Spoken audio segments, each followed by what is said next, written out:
مضل له ومن يضلل فلا هادي له.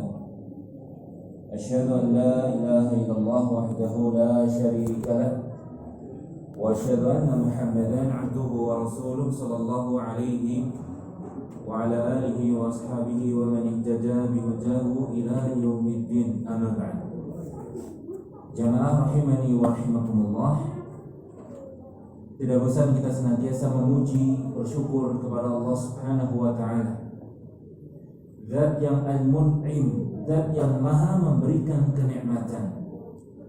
Maka di awal surat yang kita baca dalam setiap salat kita, Al-Fatihah, itu adalah sebagai bentuk ucapan, bentuk dari perwujudan syukur kita kepada Allah Subhanahu wa ta'ala. Alhamdulillahi Rabbil Alamin.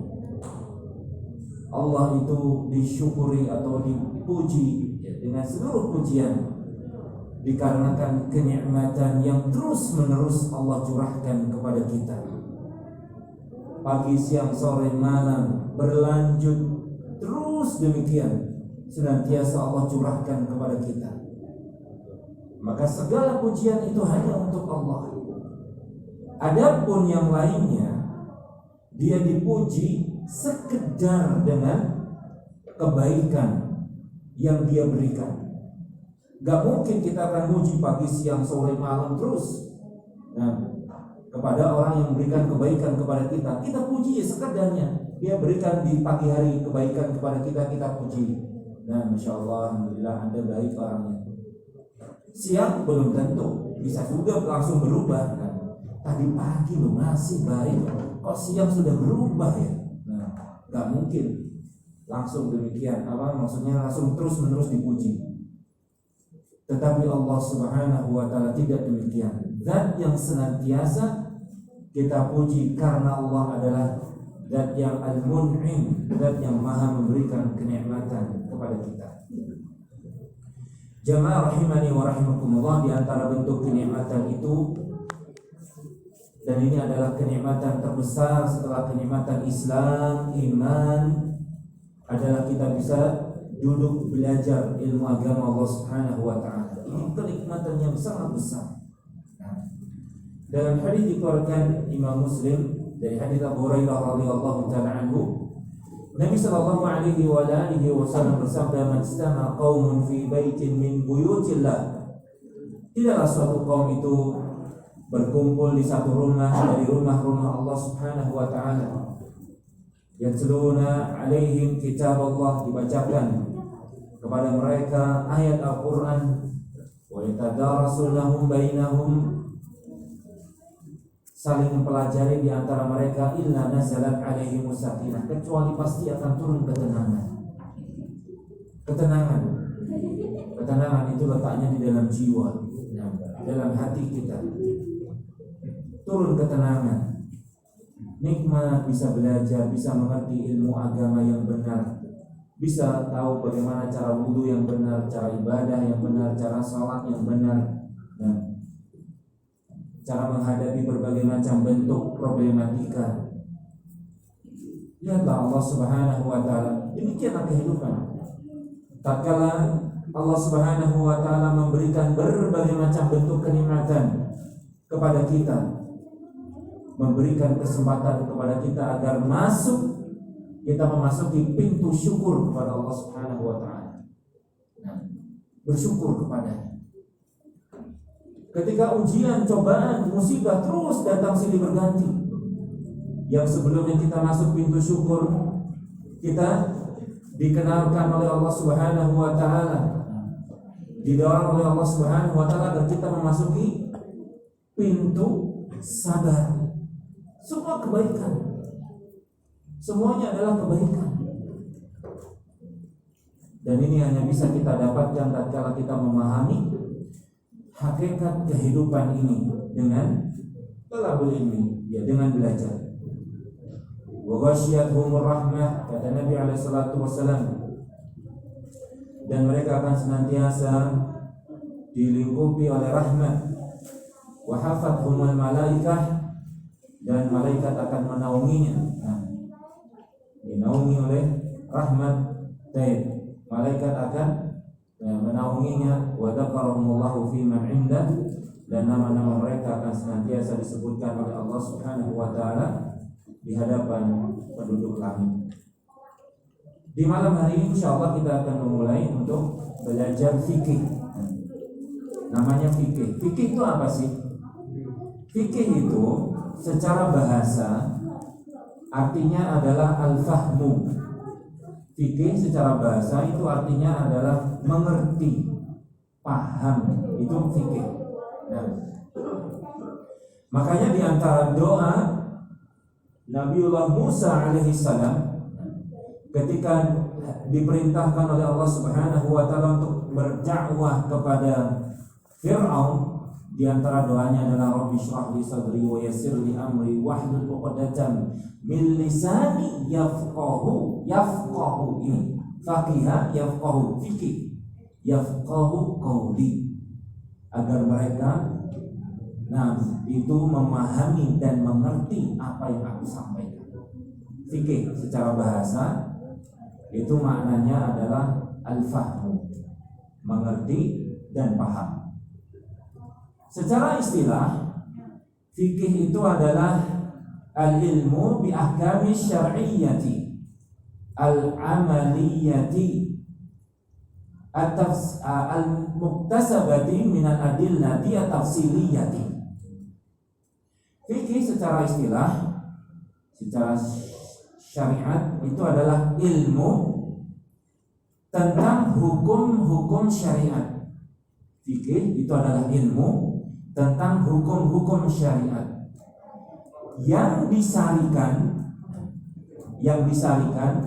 diambilkan dari dalil-dalil yang sifatnya terperinci. Jadi tidak umum dalilnya, tapi terperinci dalilnya itu. Nah, ini fikih secara istilah, ilmu tentang hukum-hukum syariat yang disarikan. Hukum-hukum syariat itu dari dalil-dalil yang terperinci dari Al-Quran, dari Sunnah Nabi Sallallahu Alaihi Wasallam. Terperinci, disarikan. Oh, begini caranya berwudu, air yang bisa digunakan untuk berwudu. Begini caranya bertayamum, begini caranya salat, begini caranya sedekah, begini caranya rukuk. Rinci. Disarikan, begini caranya bermuamalah, berjual beli, berdagang. Nah, itu fikih. Dan cakupan fikih itu ya terkait dengan amalan kita, amalan mukallaf, amalan manusia. Nah, cakupannya fikih, pokok pembahasannya itu. Berarti semuanya, iya semuanya. Dari buka mata sampai tutup mata, ada hukum-hukum syariat di dalamnya. Nah, dan secara umum fikih itu ada yang kaitannya dengan fikih ibadah, ada cara ibadah.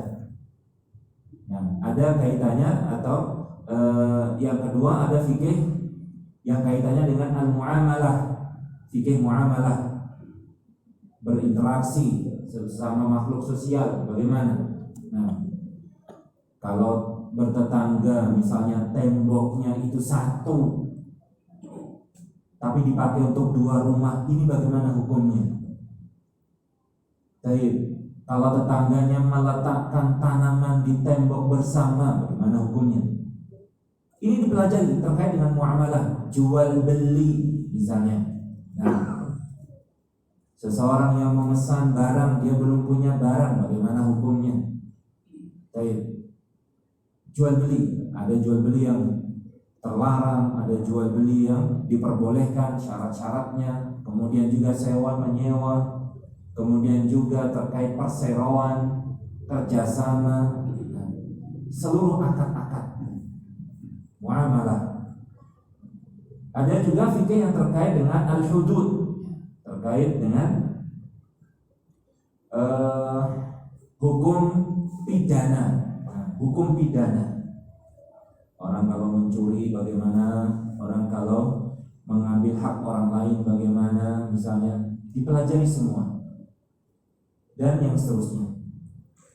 Kemudian jamaah rahimani wa rahimakumullah, di antara buah manfaat seseorang mempelajari fikih itu adalah akan menjadikan dirinya menjadi pribadi yang baik, saleh, karena dia paham, dia tahu bagaimana ketika dia berhadapan dengan orang yang lebih tua, orang yang lebih muda, bagaimana posisi dia sebagai seorang bawahan, bagaimana kalau posisi dia sebagai seorang atasan, bagaimana kalau hubungan dia dengan yang lainnya dan seterusnya. Menjadikan dia menjadi pribadi yang baik, benar langkahnya.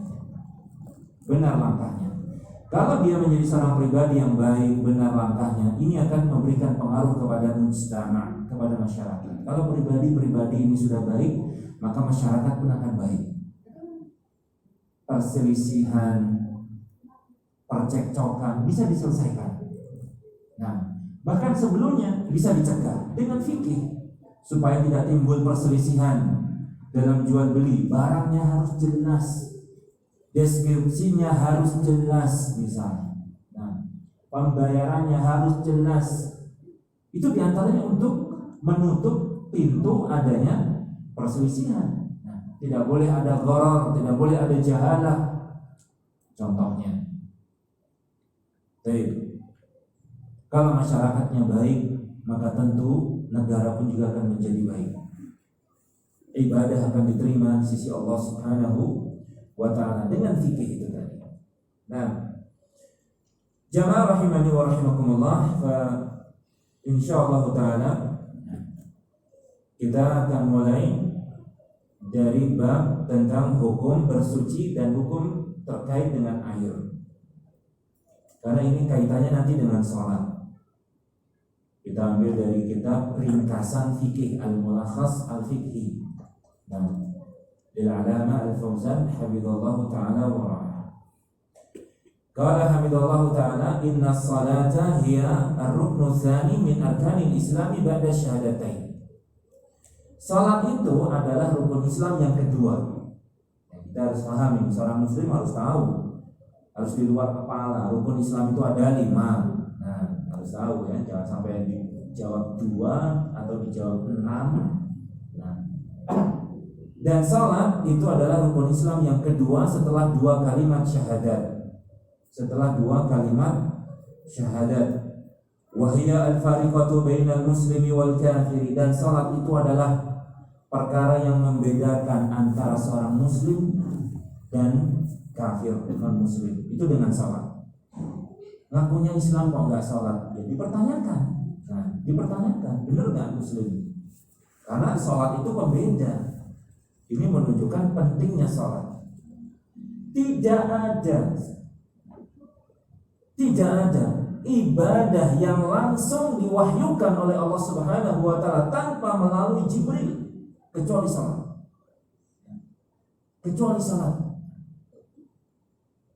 Langsung di Sidratul Muntaha Nabi SAW mendapatkan wahyu untuk melaksanakan salat, perintah untuk salat. Adapun yang lainnya melalui Jibril alaihissalam, tapi salat tidak. Ini betul-betul menunjukkan pentingnya salat. Tidak ada ibadah yang bisa gugur dalam kondisi apapun selama akalnya masih menetap, kecuali salat.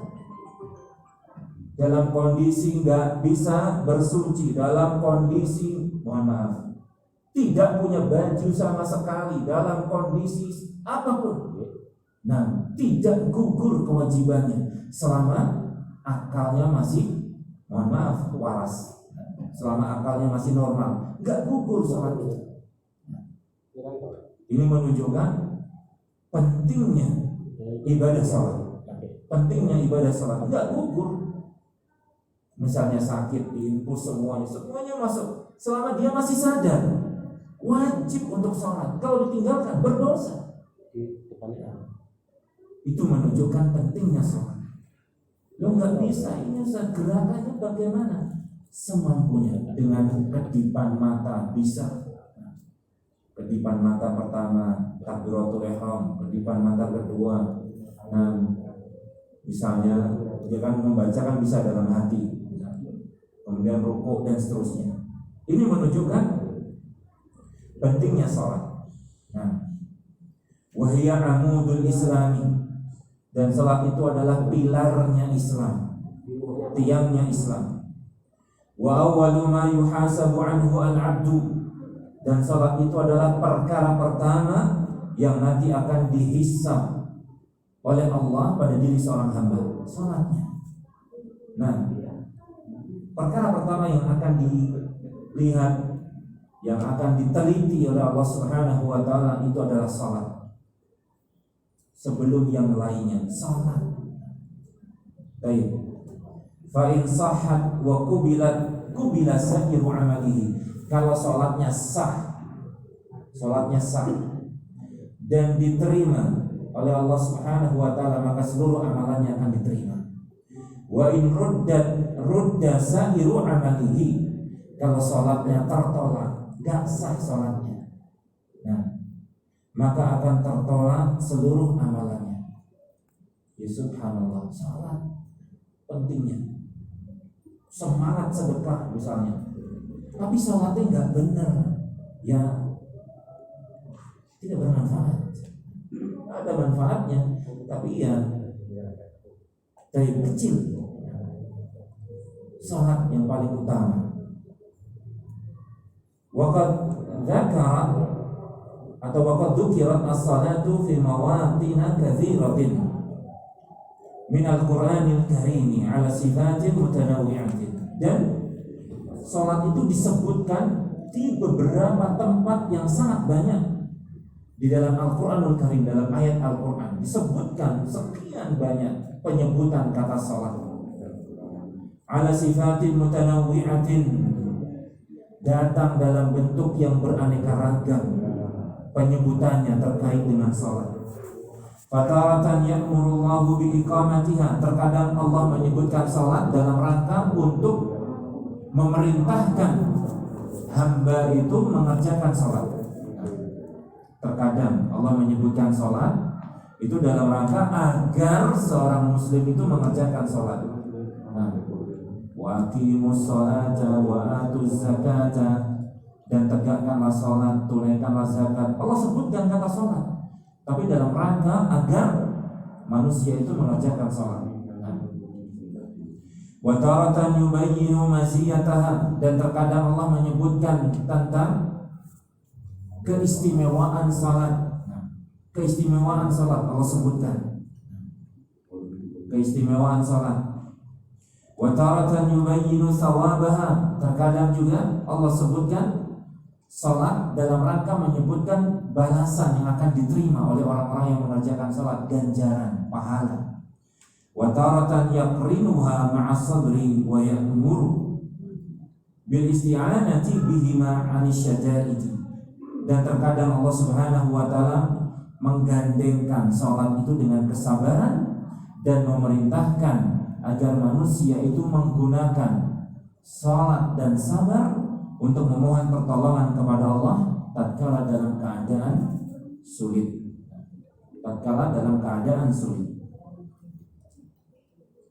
Wa min thamma kanat qurrata 'ainir Rasulillah sallallahu alaihi wasallam.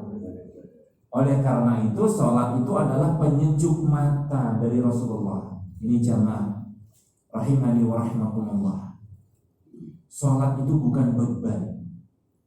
Jadi kita merasa terbebani, aduh ini harus saya salat, siang-siang harus salat. Tidak. Panutan kita, suri tauladan kita Rasulullah SAW itu menjadikan salat sebagai penyejuk mata. Penyejuk matanya salatnya.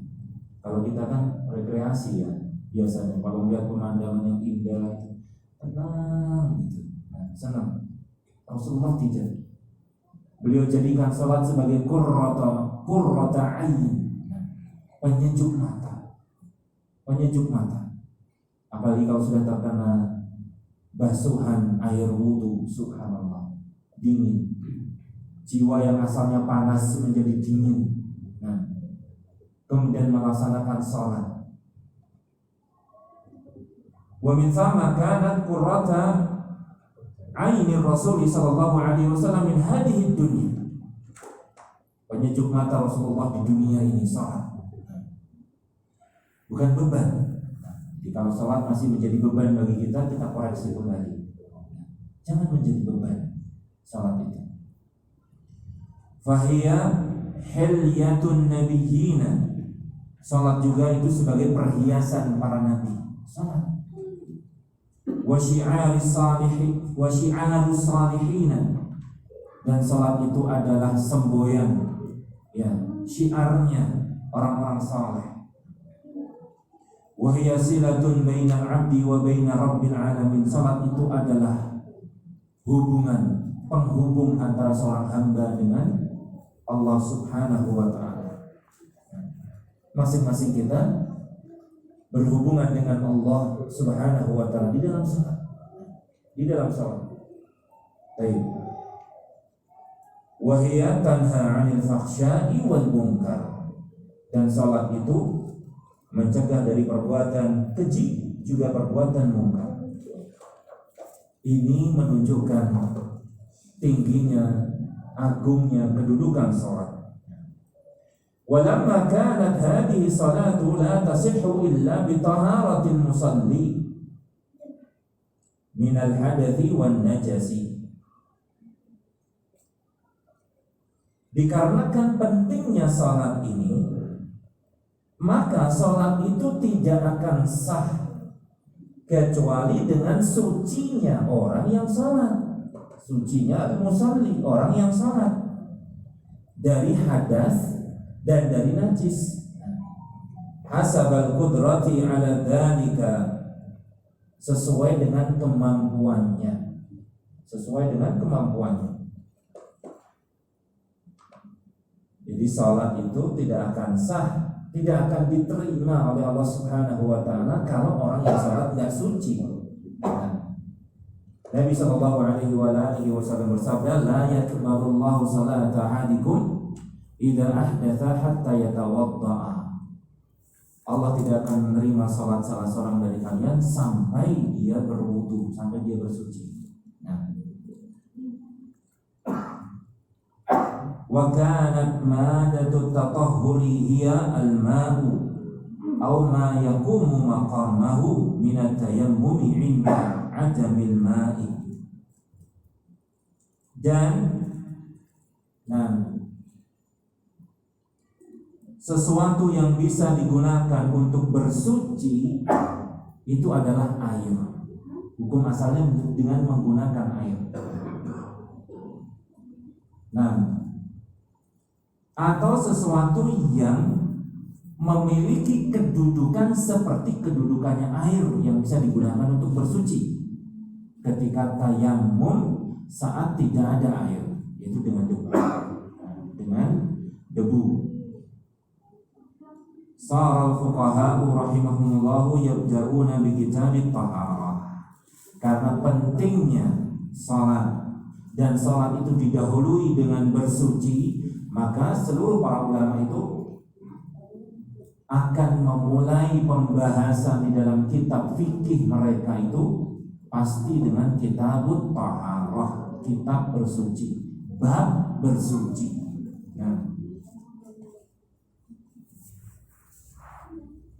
Li'annaha lamma qudimatis salatu ba'da syahadataini ala ghairiha min baqiyati arkanil islami nasaba taqdimu muqaddimatiha.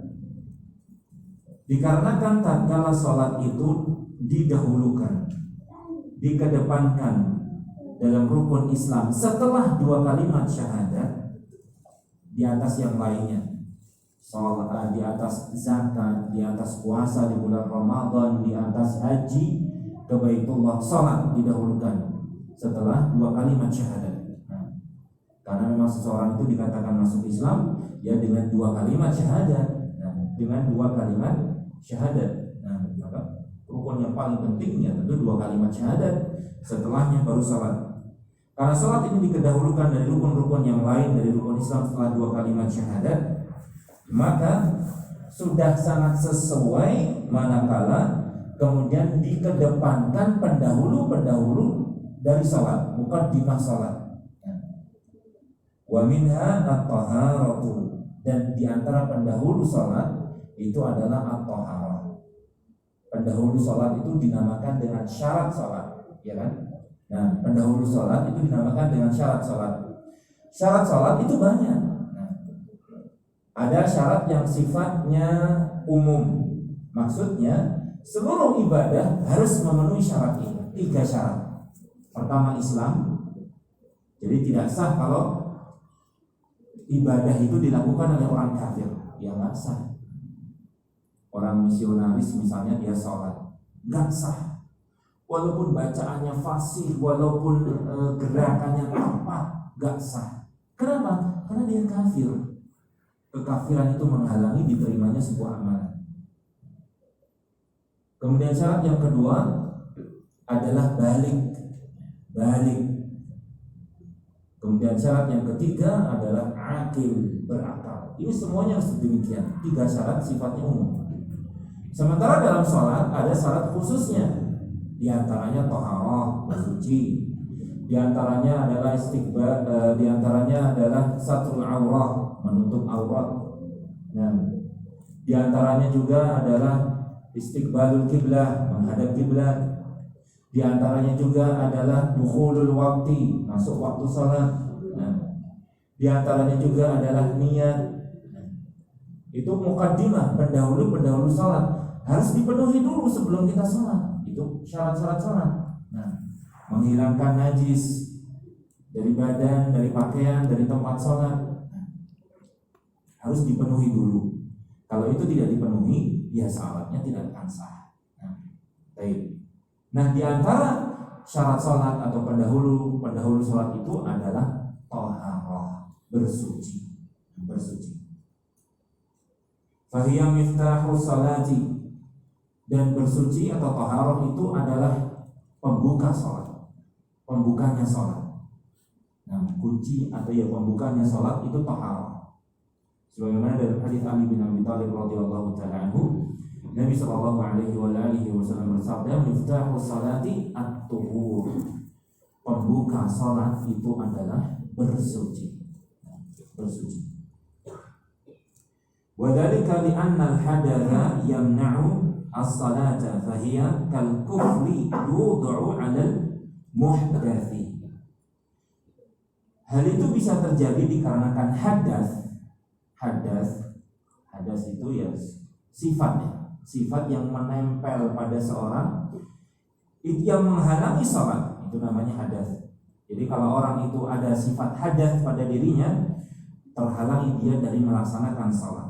Ibaratnya kal kufri, ibaratnya seperti gembok yang diletakkan pada orang yang berhadas tadi. Fa idza tawaddaa in halla al-kuflu, apabila dia telah berwudu, maka terlepaslah gembok itu tadi, kunci itu tadi. Nah, akan terlepas. Maka pembukanya itu adalah bersuci. Kemudian jamaah rahimani wa rahimakumullah, wa makna taharati. Sekarang kita masuk makna taharah. Apa sih taharah itu? Taharah, makna taharati lughatan, makna taharah secara bahasa itu adalah an-nadhafatu wan nazahatu. Bersih dan suci. Bersih dan suci. Anil abdari, dari kotoran-kotoran. Dari kotoran al-hisiyah yang nampak oleh mata, wal ma'nawiyah, dan kotoran-kotoran yang tidak terlihat oleh mata, kotoran maknawi. Jadi dimaukan itu maknawinya, bukan letter lucknya gitu, bukan asalnya. Itu taharah secara bahasa, bersih, suci dari segala sesuatu yang kotor, baik kotor itu secara kasat mata, atau kotor itu secara maknawiyah. Wa makna syar'an irtifa'ul hadathi wa zawalun najasi. Secara istilah dinamakan orang itu sudah bersuci kalau terpenuhi 2 perkara. Yang pertama irtifa'ul hadathi, terangkatnya hadatnya terangkat, hilang hadatnya itu. Apakah hadat besar atau hadat kecil, hilang. Yang kedua, wazawalun najas atau wazawalul khabath dalam sebuah ungkapan yang lain, dan bersihnya pula atau hilangnya pula najis. Maka dikatakan dia itu suci.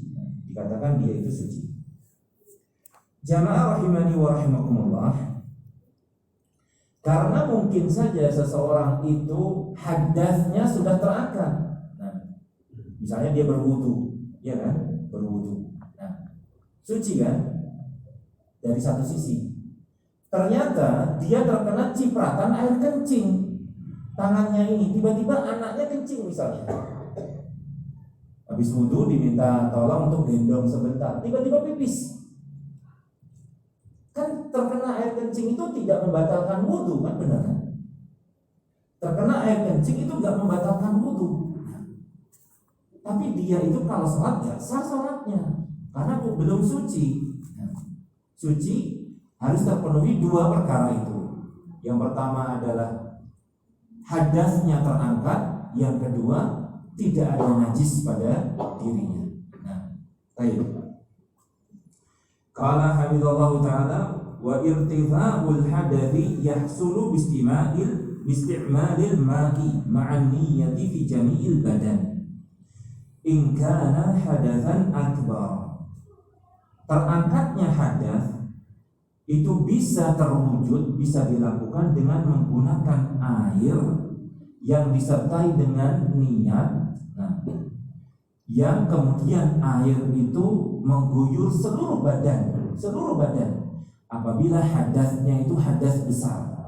Hadas besar itu misalnya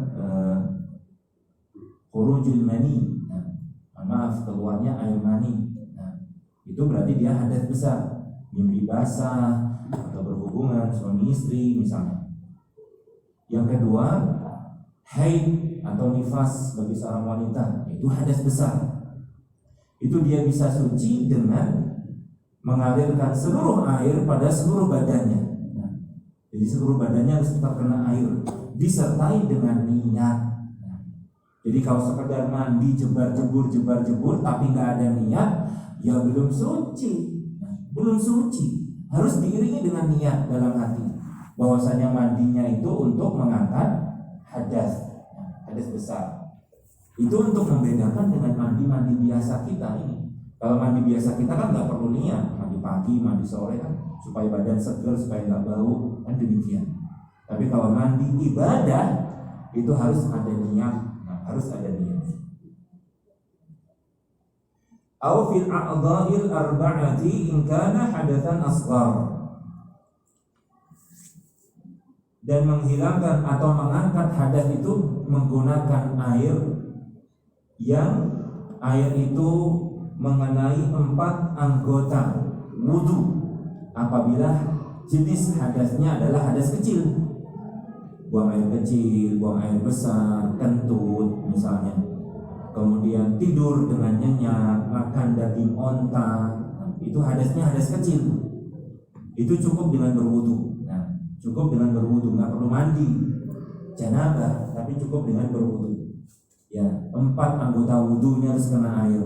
Wajah, kemudian kedua tangan sampai siku, kemudian kepala beserta telinga, kemudian kedua kaki sampai mata kaki. Nanti akan datang perincian. Au isti'malu ma yanubu 'anil ma. Dan menghilangkan hadas itu bisa juga dilakukan dengan menggunakan sesuatu yang menempati kedudukan seperti air. Seperti air. Inda adamihi, tatkala tidak ada air. Awil ajzi an isti'malihi, atau tatkala dia tidak mampu menggunakan air. Airnya banyak tapi dia tidak bisa menggunakan. Ada luka bakar misalnya pada kakinya sehingga dia nggak bisa menggunakan air. Tayammum yang demikian. Wa huwa at-turab, yaitu debu ala sifatin makhsusatin, dengan tata cara yang telah ditentukan. Wa sayati insyaallah bayanun li sifatit tatahhuri minal hadatsaini, dan nanti akan datang penjelasannya bagaimana tata cara kaifiyah dari bersuci dari dua hadas ini. Wa warduna ana bayanu sifatil ma'i alladhi yahsulu bihi at-tatahhuru bil ma'i alladhi la yahsulu bihi dzalik. Dan pembahasan kita ini sekarang tentang sifat air yang bisa digunakan untuk bersuci dan sifat air yang tidak bisa kita gunakan untuk bersuci. Nah, itu pembahasan awalnya. Air model atau jenis apa yang bisa kita gunakan untuk bersuci. Jamaah rahimani wa rahimakumullah, hukum asal air itu semuanya adalah suci dan mensucikan. Allah Subhanahu wa taala berfirman dalam surat Al-Furqan ayat yang ke-48, wa anzalna minas sama'i ma'an tahura. Dan dialah Allah Subhanahu wa taala yang menurunkan air dari langit dalam keadaan suci air itu. Jadi berwudu dengan air hujan sah. Nah, airnya suci. Dan juga Allah Subhanahu wa taala berfirman dalam surat Al-Anfal ayat yang ke-11, wa yunazzilu 'alaikum minas sama'i ma'an liyutahhirakum bihi. Dan dialah Allah Subhanahu wa taala yang menurunkan kepada kalian dari langit air agar kalian bisa bersuci dengan menggunakan air tersebut. Wa tahuru huwa at-tahiru fi dzatihi al-mutahhiru li ghairihi. Dan air suci itu, dan ini jenis air yang pertama. Jenis air yang pertama adalah air suci, suci pada zatnya dan mensucikan untuk yang lainnya. Suci pada zatnya dan mensucikan untuk yang lainnya. Itu at-tahur, itu makna suci. Tahirun li dzatihi, suci pada zatnya. Wa mutahhirun li ghairihi, dan bisa mensucikan untuk yang lainnya apabila digunakan. Wa huwa al-baqi ala khilqatihi ay sifatihi allati khuliqa 'alaiha. Dia adalah air yang tetap sesuai dengan asal penciptaannya. Nah, tidak tercampur dengan ini itu misalnya. Mata air misalnya, ya seperti itu. Berarti airnya itu suci dan mensucikan. Sawa'un kana nazilan minas sama'i, sama saja apakah airnya itu air yang turun dari langit, kal matar seperti air hujan, wa dzaubi thuluji wal baradi, lelehan dari salju dan juga es. Nah, sama saja. Au jariyan fil ardi, atau air yang mengalir di atas muka bumi, seperti kama'il anhar, air sungai, wal uyun, mata air, air dari mata air, wal abari, air sumur, wal bihar, dan juga air laut, au kana muqattaran, ataukah air dari hasil penyulingan. Sama saja, semuanya suci dan mensucikan. Nah, boleh misalnya air hasil penyulingan, air kotor disuling jadi air bersih, boleh kita pakai untuk berwudu. Boleh kita pakai untuk berwudu. Fahadha huwa alladhi yasihhu at-tatahhuru bihi minal hadathi wan najasati. Maka jenis-jenis air yang tadi kita sebutkan itu bisa digunakan untuk bersuci dari hadas dan menghilangkan najis. Dan menghilangkan najis. Baik. Wallahu ta'ala a'lam bishawab. Ini yang bisa kita ambil di malam hari ini, satu jenis dari jenis-jenis air, yaitu air yang suci sesuai penciptaannya. Nah, suci dan mensucikan, itu sifatnya. Air hujan ditampung di ember misalnya, bisa digunakan untuk mandi janabah, sah. Misalnya air salju dipanaskan misalnya, kemudian meleleh jadi bentuk cair, bisa digunakan, dan seterusnya. Air es pun demikian, mata air, air sungai, air laut, dan seterusnya. Wallahu ta'ala a'lam bishawab. Ini yang bisa kita sampaikan, kurang lebihnya saya mohon maaf. Semoga ada manfaatnya untuk kita semuanya. Sebelum kita tutup, mungkin ada pertanyaan dari jamaah, silakan. Bertanya Ustaz, Monggo. kalau saya tidak salah kedengaran, tadi Pak Ustaz mendiko bahwa makan daging unta itu termasuk hadis kecil. Hadas kecil, ya. Penjelasannya gimana? Dan makan daging onta itu termasuk pembatal puasa, pembatal wudu. Pembatal wudu. Nah, pembatal wudu tapi ya hadasnya hadas kecil. Jadi terhalangi dia dari melakukan sholat. Dasarnya adalah hadis Nabi Shallallahu Alaihi Wasallam. Nabi Shallallahu Alaihi Wasallam memerintahkan kepada para sahabat untuk nu'maru an natawadda'a min luhumil ibil. Kami diperintahkan oleh Rasulullah untuk berwudu ketika makan daging onta. Walam nu'mar dan kami tidak diperintahkan ketika kami makan daging selain daging onta. Rasulullah ditanya, ya Rasulullah, bagaimana dengan daging kambing? Kata Nabi SAW, in syi'ta tawadda wa in syi'ta la tatawadda. Kalau kamu mau berwudu silahkan, kalau kamu tidak mau berwudu juga tidak mengapa. Daging selain daging onta. Banyak penjelasannya, Pak. Di antaranya hikmahnya. Sebagian mengatakan daging onta itu panas dagingnya. Alam ya, saya juga belum pernah makan daging onta. Nah, tapi disebutkan diantaranya itu dagingnya itu panas, sehingga itu didinginkan dengan berwudu. Itu diantara penjelasannya gitu. Tapi wallahu a'lam benar tidaknya. Itu disebutkan di sebagian para ulama. Tapi yang jelas dalilnya dari Nabi SAW. Baik.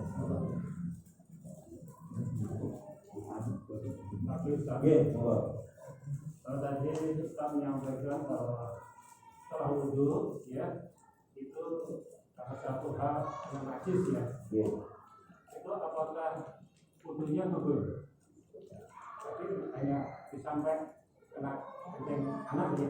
Tapi Ustaz belum terlalu jauh tadi menyampaikan. Baik, tadi kita berikan contoh. Jadi orang dikatakan suci boleh melaksanakan sholat harus terpenuhi dua syarat. Syarat yang pertama tidak ada hadas, yang kedua tidak ada najis. Contohnya orang yang sudah berwudu dia suci, kemudian tiba-tiba terkena najis, misalnya terkena air kencing dari bayinya, dari anaknya. Wudunya tidak batal, tapi yang harus dia lakukan adalah membersihkan najisnya.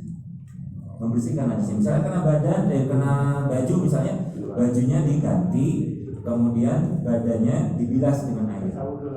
Tidak perlu wudu lagi, karena wudunya tidak batal.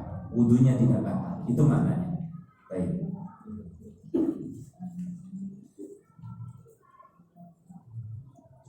Cukup mungkin ya, ini yang bisa kami sampaikan. Semoga Allah Subhanahu wa taala menjadikan ini amalan saleh untuk kita semuanya. Kita tutup dengan doa kafaratul majelis. Subhanallahumma bihamdika asyhadu an la ilaha illa anta astaghfiruka wa atubu